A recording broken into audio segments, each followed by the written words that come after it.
Hola, ¿qué tal? Hoy vamos a dar inicio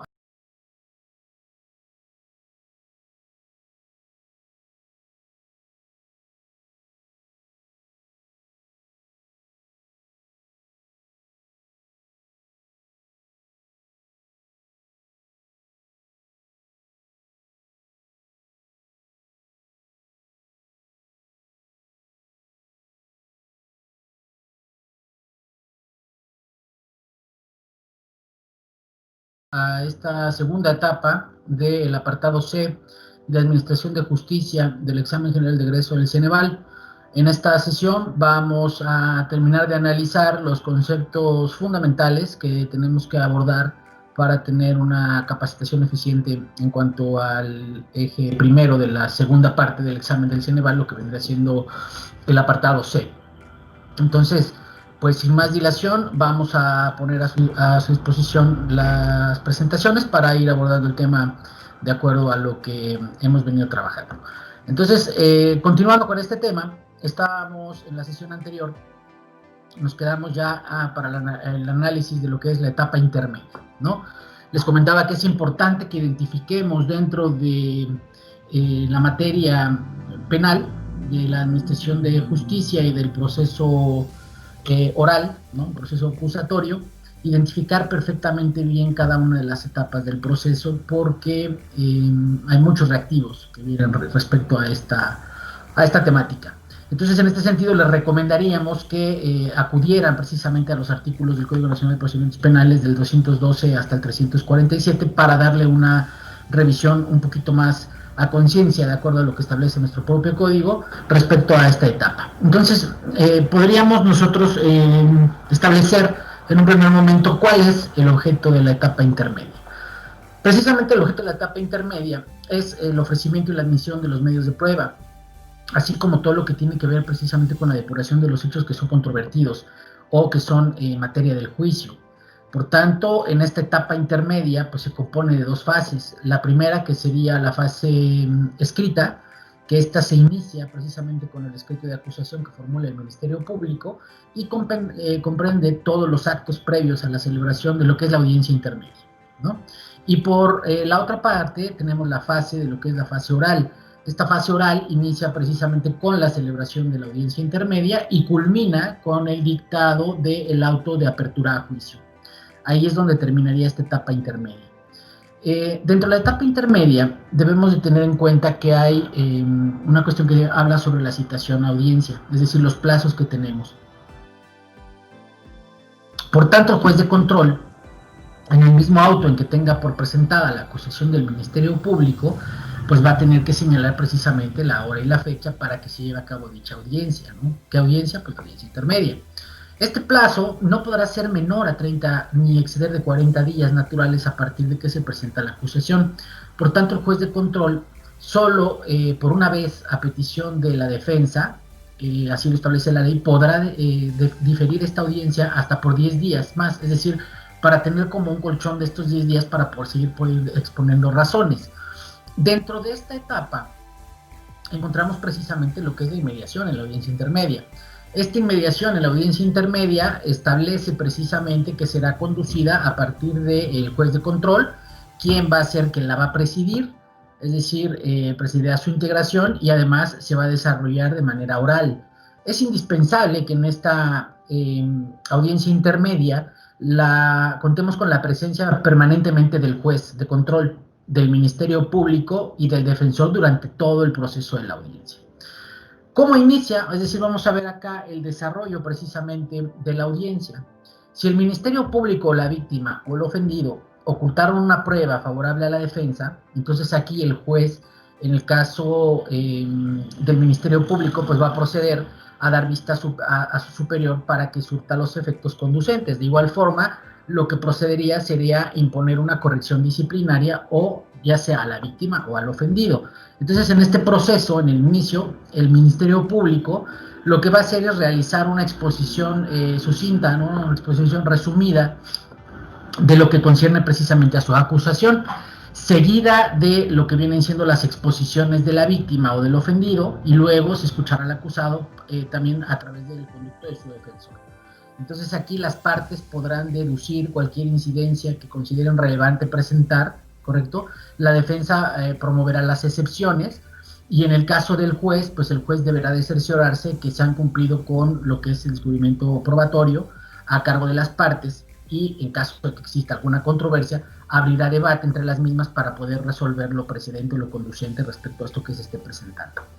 Después de ahí tendríamos la aparición de lo que es el auto de apertura a juicio oral. El auto de apertura a juicio oral está establecido en el Código Nacional de Procedimientos Penales en el artículo 347. Por tanto, les pediría que acudiéramos al código para darle puntual lectura y tratar de comprender un poquito más respecto a lo que nos está motivando nuestra propia ley. Antes de finalizar la audiencia, el juez de control dictará auto de apertura a juicio en el cual debe de indicar lo siguiente, ¿no? En el auto de apertura a juicio se tiene que establecer mínimamente el tribunal de enjuiciamiento competente para celebrar la propia audiencia a juicio, la individualización de los acusados, las acusaciones deben ser objeto del juicio, así como las correcciones formales que se hubieran realizado durante él, ¿no? Así como los hechos que son materia de la acusación, los acuerdos probatorios a los que hubieran llegado las partes, los medios de prueba admitidos que deberán ser desahogados en la audiencia de juicio, así como, como una prueba anticipada, los medios de prueba que en su caso deban de desahogarse en la audiencia de individualización de las sanciones y de reparación del daño.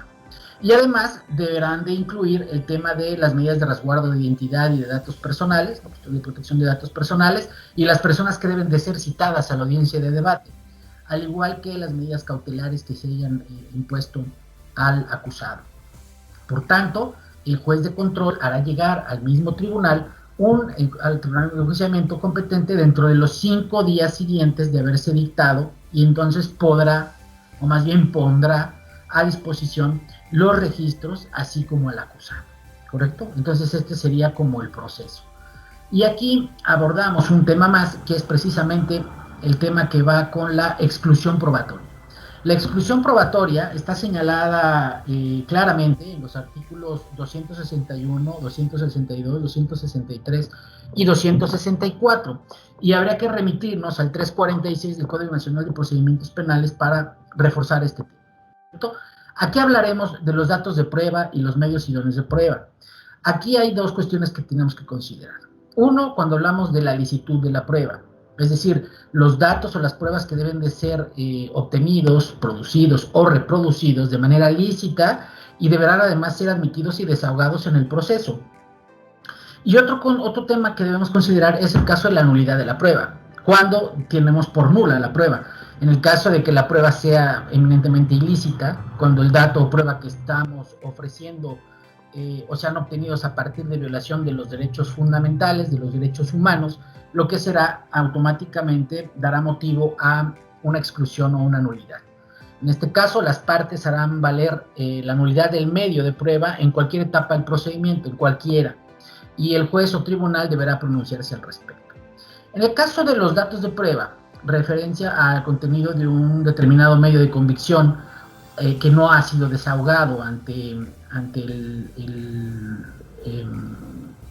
el órgano jurisdiccional. Es decir, que se advierta de alguna cuestión idónea o pertinente para establecer el razonamiento de la existencia de un hecho delictivo y además la probable participación del imputado. Aquí tenemos lo que sería alguna definición cercana a lo que podríamos entender como prueba. Pues la prueba vendría siendo todo conocimiento cierto o probable sobre un hecho que ingresando al proceso como medio de prueba en una audiencia y además es desahogada bajo los principios de inmediación, de contradicción y además sirve al tribunal de enjuiciamiento como un elemento de juicio para llegar a una conclusión cierta sobre los hechos de la materia de la acusación, ¿no? Los medios o elementos de prueba, por tanto, serían todas esas fuentes de información que permiten de alguna manera reconstruir los hechos, representando las formalidades de los procedimientos que son previstas por cada uno de ellos, y ahí tendríamos el tema del derecho a ofrecer pruebas. El tema de derecho a ofrecer pruebas, pues las partes que intervienen durante y en el proceso, pues tienen derecho para, digamos que sostener todos estos planteamientos. Si recapitulamos cuáles son los elementos o las pruebas en sí, podríamos recapitular de alguna manera pues, la prueba pericial, la prueba documental, la prueba testimonial, la prueba material, y aquí hablaríamos de una parte importante que tiene que ver precisamente con el resguardo, que es la cadena de custodia. La prueba pericial como primera es aquella que podrá ofrecerse para el examen de personas, hechos, objetos o circunstancias que se consideran relevantes para el proceso. Es decir, si fuera necesario o conveniente poseer conocimientos especiales en alguna ciencia, arte o técnica u oficio, por eso son periciales, ¿no? Recuerden ustedes, por decir, un perito en grafoscopía, un perito en psicología, ¿no? Se necesita tener un cierto conocimiento, una especialidad para poder ofrecer esta prueba pericial. Por tanto, los peritos deberán poseer en materia relativa o al punto sobre el cual se esté dictaminando, no deben de tener impedimentos para el ejercicio profesional. Como medidas de protección, los peritos y otros terceros que deban intervenir en el procedimiento para efectos probatorios podrán pedir a la autoridad precisamente que adopten medidas tendientes a que se les brinde la protección prevista en la propia ley para los testigos, ¿no? Aquí un tema importante es ver las reglas para la formulación de preguntas. Toda pregunta debe de formularse de manera oral y versa sobre el hecho contradictorio específico, ¿no? Es decir, las preguntas sugestivas o que solo permitan a la contraparte de quien ofreció el testigo en la cuestión del contrainterrogatorio, ¿no?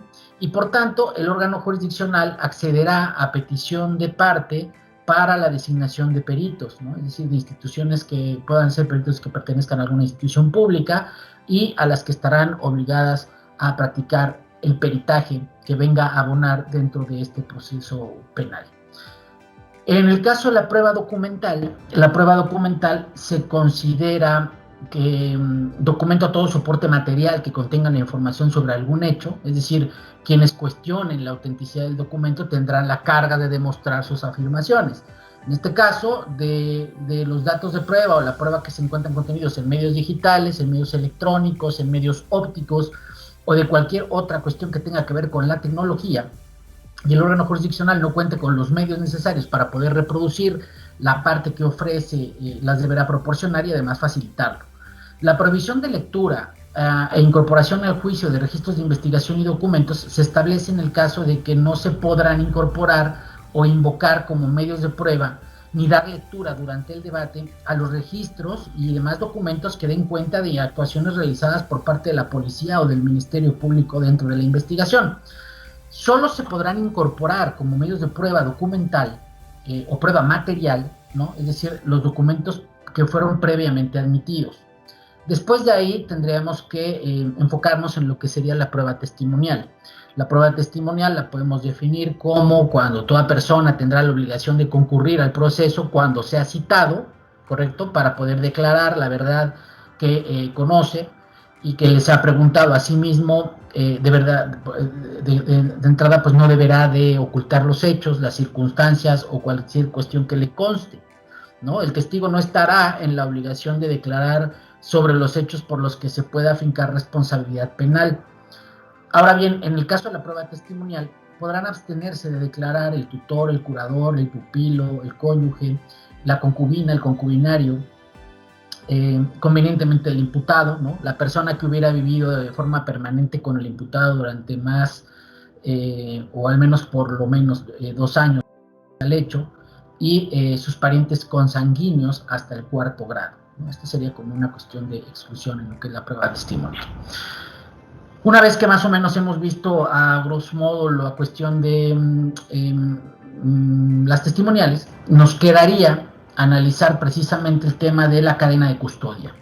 La cadena de custodia es aquel sistema de control y registro que aplica, digamos que un indicio, una evidencia,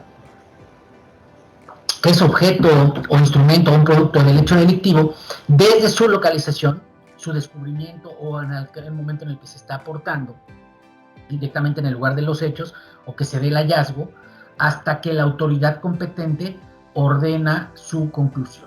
¿Cuál es el objetivo de la cadena de custodia? Pues precisamente corroborar los elementos materiales probatorios y la evidencia física. Es decir, la cadena de custodia se aplicará teniendo en cuenta los siguientes factores, lo que vendría siendo la identidad, el estado original, las condiciones en las cuales se recolectó, la preservación del empaque, el traslado, ¿no?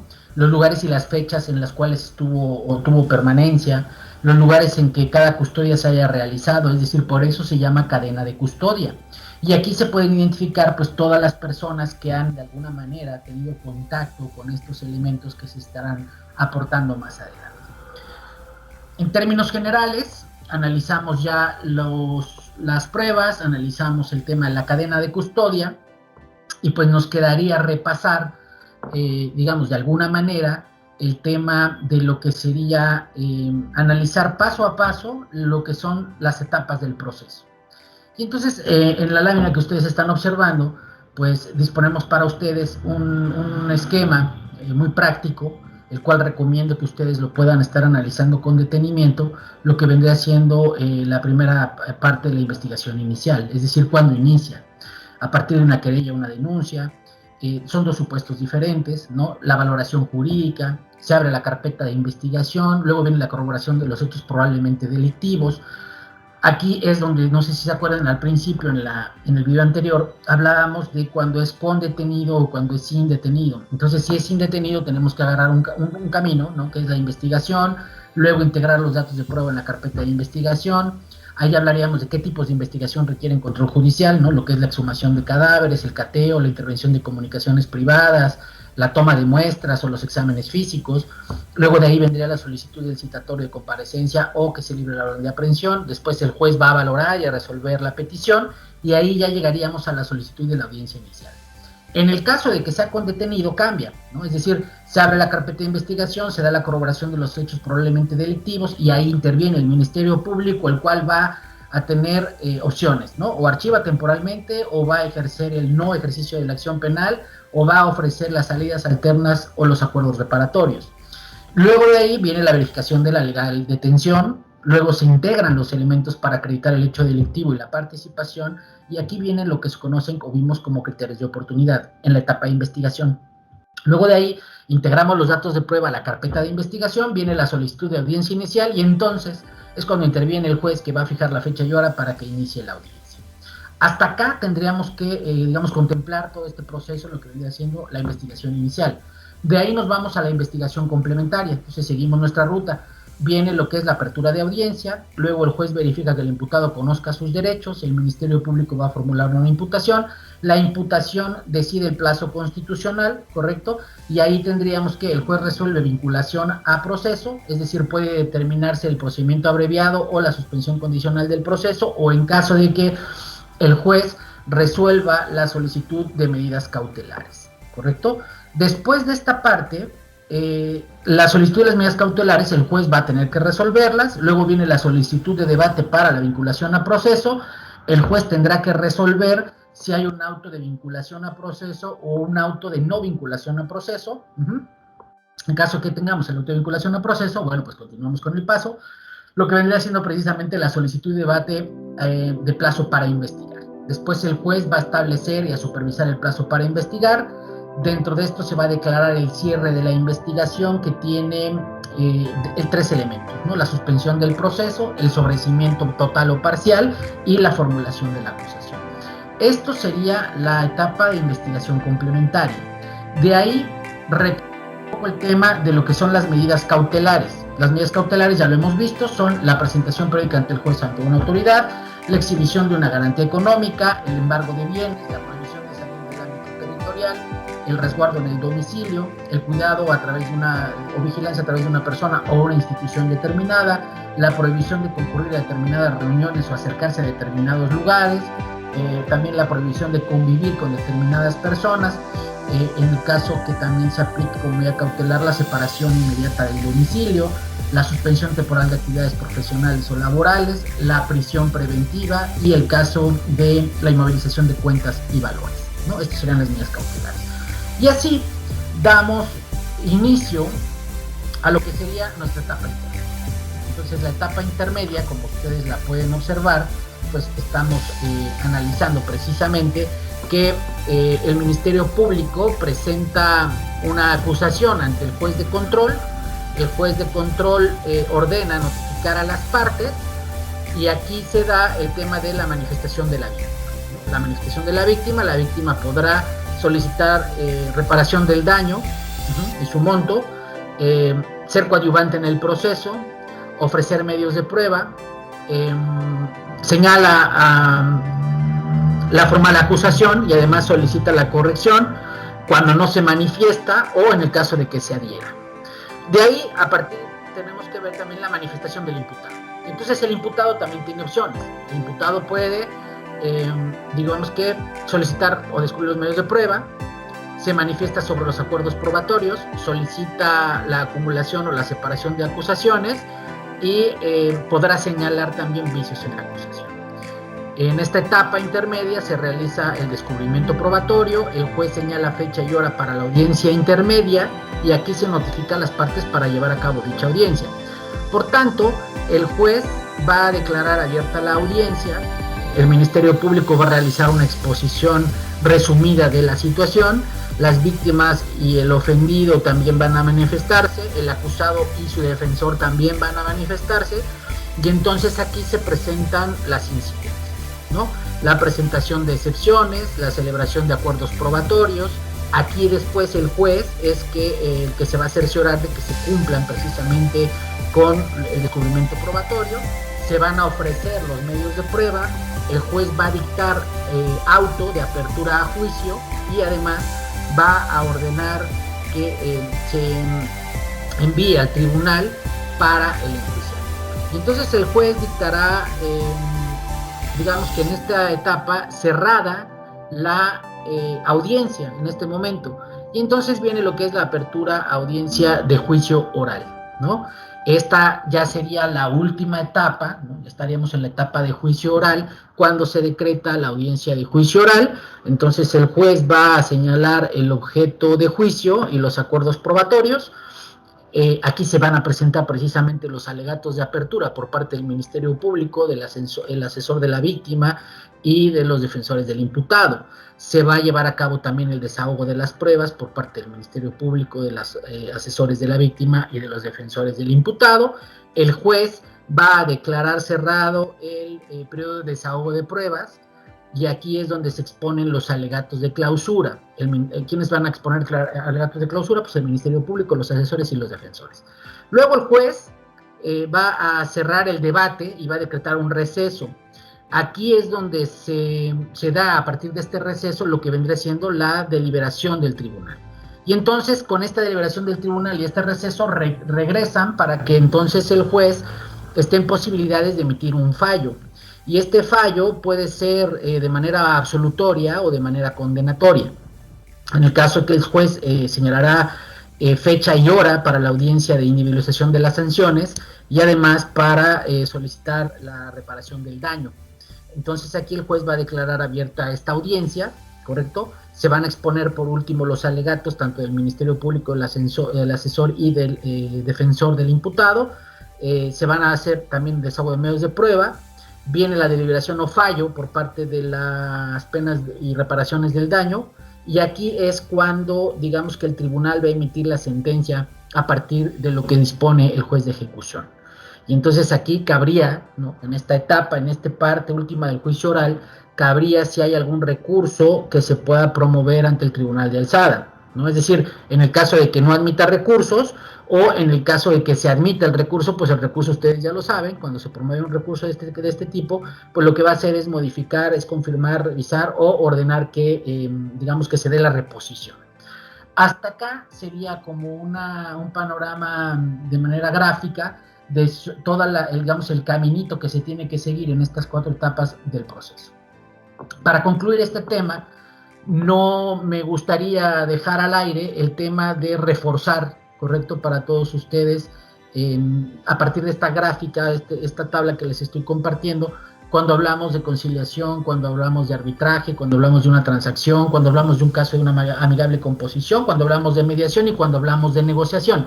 Aquí sería retomar un poco de lo que hemos visto en algún otro video, que es precisamente los MASC, ¿no? Los medios alternativos de solución de controversias, y además en donde analizamos cada una de estas figuras.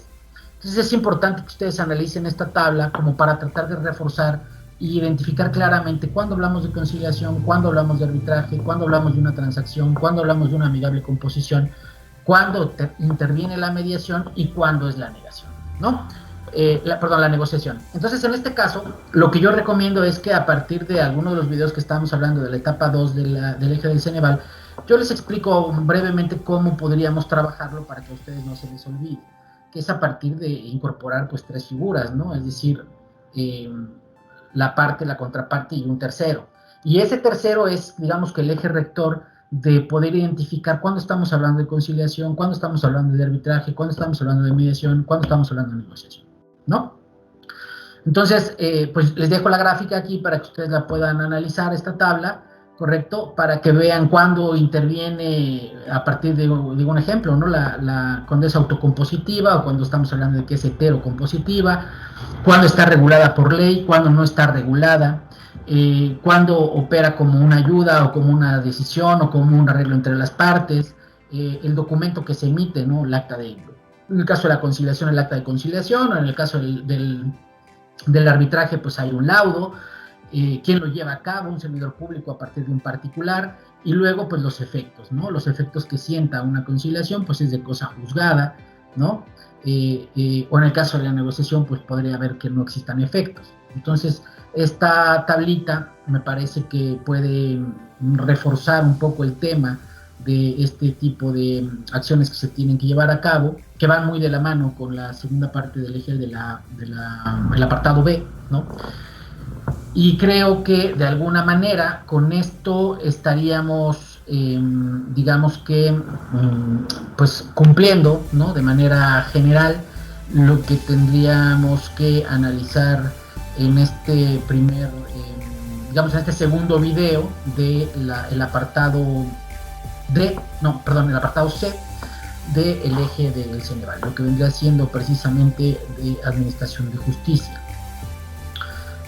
Recomiendo que ustedes se enfoquen mucho en el Código Nacional de Procedimientos Penales, en los medios alternativos, en las etapas del procedimiento, porque son muy importantes para que ustedes identifiquen cuándo interviene cada uno de los tipos de jueces que tenemos en todo este sistema, porque las preguntas del Ceneval van enfocadas en eso. Entonces, como yo les decía al principio, me parece que esta parte, este eje es uno de los más complicados, ¿no? Obviamente, pues para quien les apasiona el derecho penal, pues seguramente no será tan difícil, pero por cuestión, digamos, histórica, pues yo he tenido la retroalimentación de todos mis alumnos, ¿no? De toda la gente que ha participado amablemente en el grupo de capacitación de Nexo Consultoría, y al final hemos concluido que la etapa C del Ceneval quizá es la más complicada, ¿no? Quizá puede haber algunos elementos que es que están ya cansados después de la primera parte de la mañana, es lo que les decía la comida, y bueno, hay un desgaste un poco más fuerte en cuanto a la parte intelectual. Entonces, pues yo les pediría que revisen de nuevo estas diapositivas, que recurran al Código Nacional de Procedimientos Penales, quienes estén en la posibilidad de incorporarse con nosotros a los grupos de estudio y adquirir el método de estudio, bueno, pues también se hará envío de lo que es la obra que tenemos a su disposición, que es el manual de el proceso penal acusatorio, ¿no? Es una especie de manualito muy pequeño en el cual analizamos todo lo que ustedes tienen que saber en la materia penal, ¿no? Sin esto, cabe advertir que pues yo engañaría a todos ustedes si les dijera que yo soy todólogo, no lo soy, pero en realidad pues me he ido profesionalizando en las áreas, he trabajado de la mano de muchos colegas que realmente tienen una experiencia y una capacidad impresionante en algunos temas que yo efectivamente no domino, como es el penal, y a partir de eso pues hemos logrado sintetizar de alguna manera lo que ustedes realmente necesitan conocer para poder abordar el eje C del Ceneval a partir del estudio de este pequeño manual. Esperando les sirva de ayuda esta presentación, les deseo que puedan estudiar de manera muy puntual y el mayor de los éxitos. Y nos estamos viendo pronto en la cuarta entrega de estos ejercicios, ¿no? Hablando ya del tema de la administración pública y que sería la última etapa de su examen Ceneval.